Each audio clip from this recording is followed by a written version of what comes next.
ED, जिसे आप लोग इन्फोर्समेंट डायरेक्टरेट भी कहते हैं और हिंदी में इसे प्रवर्तन निदेशालय कहते हैं। और इस एजेंसी ईडी को आप लोग देखते होंगे हमेशा चर्चा में बनी रहती है। और मैं आप लोगों से कह भी रहा हूँ कि इस तरह की जो एजेंसियां हैं, इस तरह के जो संस्थान संगठन हैं, उनके बारे में एक सामान्य जानकारी अपने पास जरूर रखिएगा। क्योंकि अगर आप लोग सिविल सर्विस की तैयारी कर रहे हैं, स्टेट पीसीएस की तैयारी कर रहे हैं, वनडे एग्जाम की तैयारी कर रहे हैं, तो हर साल इस तरह के संगठनों से आपके क्वेश्चंस पूछे जाते हैं एग्जाम में।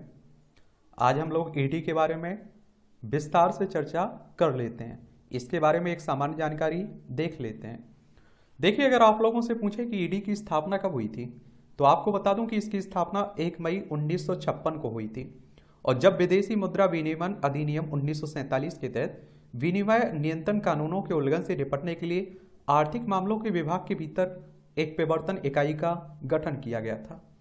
आगे चलकर आप देखेंगे कि 1957 में इस इकाई का नाम बदलकर प्रवर्तन निदेशालय कर दिया गया था।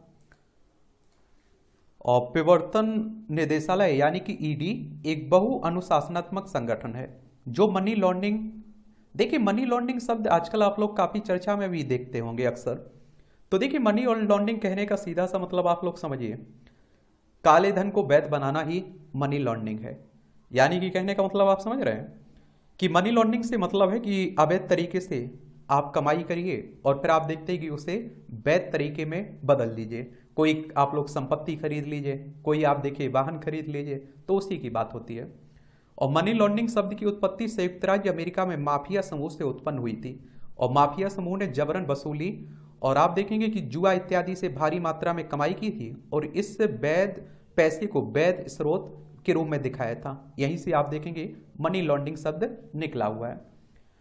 तो आप देखिए, मनी लॉन्ड्रिंग के अपराधों और वित्तीय विदेशी मुद्रा कानूनों के उल्लंघन की जांच करता है और यह वित्त मंत्रालय के राजस्व विभाग के अधीन कार्य करता है। भारत सरकार की एक प्रमुख वित्तीय जांच एजेंसी के रूप में ईडी भारत के संविधान और कानूनों के सख्त अनुपालन में कार्य भी करता है। अगर हम लोग ईडी की संरचना की बात करें तो ईडी का मुख्यालय नई दिल्ली में देखने को मिलेगा और जिसका नेतृत्व प्रवर्तन निदेशक करता है। और प्रवर्तन के विशेष निदेशकों की अध्यक्षता में मुंबई, चेन्नई, चंडीगढ़, कोलकाता और दिल्ली में 5 क्षेत्रीय कार्यालय इसके देखने को मिलेंगे। अगर इसमें भर्तियों की बात करें तो अधिकारियों की भर्ती सीधे और अन्य जांच एजेंसियों के अधिकारियों में से की जाती है। इसमें आप देखिए आईआरएस हो गया यानी कि भारतीय राजस्व सेवा, आईपीएस हो गया भारतीय पुलिस सेवा, और आईएएस हो गया यानी कि भारतीय प्रशासनिक सेवा के अधिकारी शामिल हैं, जैसे आयकर अधिकारी हो गया, उत्पाद शुल्क अधिकारी, सीमा शुल्क अधिकारी और पुलिस आपको देखने को मिलेगा। इनके अगर हम लोग कार्यकाल की बात करें तो 2 वर्ष, लेकिन 3 वर्ष का विस्तार देकर निदेशक के कार्यकाल को 2 से 5 वर्ष तक बढ़ाया जा सकता है। सामान्यतः 2 साल का होता है, लेकिन 3 वर्ष का विस्तार देकर इनके कार्यकाल को 5 साल के लिए बढ़ाया जा सकता है। दिल्ली विशेष पुलिस स्थापना अधिनियम 1946 और केंद्रीय सतर्कता आयोग में संशोधन किया गया और ताकि सरकार को 2 प्रमुखों को उनकी शुरुआती 2 वर्षों के शासनादेश के बाद एक अतिरिक्त वर्ष के लिए अपने पदों पर बनाए रखने का अधिकार प्रदान किया जा सके। अगर हम लोग ईडी के काम की बात करें तो कॉफी पोसा विदेशी मुद्रा का संरक्षण और तस्करी गतिविधियों की रोकथाम अधिनियम 1974 के तहत इस निदेशालय को फैमा के उल्लंघन के संबंध में निवारक निरोध के मामलों को प्रायोजित करने का अधिकार है। एक आप लोग फैमा सुनते हैं तो विदेशी मुद्रा प्रबंधन अधिनियम 1999 या विदेशी व्यापार एवं भुगतान की सुविधा से संबंधित कानूनों को समेकित और संशोधित करने तथा भारत में विदेशी मुद्रा बाजार के व्यवस्थित विकास और रखरखाव को बढ़ावा देने के लिए लागू किया गया एक नागरिक कानून है।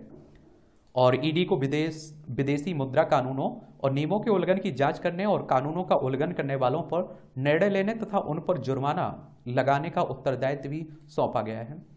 धन शोधन निवारण अधिनियम 2002 पीएमएलए की बात हो रही है। एफएटीएफ इंडिया की सिफारिशों के बाद पीएमएलए को अधिनियमित किया गया था और ईडी को अपराध की आय से प्राप्त संपत्ति का पता लगाने के लिए जांच कर संपत्ति को अंतिम रूप से कुर्क करने और विशेष अदालत द्वारा अपराधियों के खिलाफ मुकदमा चलाने तथा संपत्ति की जब्ती सुनिश्चित करने के लिए पीएमएलए के प्रावधानों को क्रियान्वित करने की जिम्मेदारी सौंपी गई है। भगोड़ा आर्थिक अपराधी अधिनियम 2018। आप देखिए, विदेशों में आश्रय लेने वाले आर्थिक अपराधियों से संबंधित मामलों की संख्या में वृद्धि के साथ भारत सरकार ने भगोड़ा आर्थिक अपराधी अधिनियम 2018 पेश किया और ईडी को इसके प्रवर्तन का जिम्मा सौंपा गया है।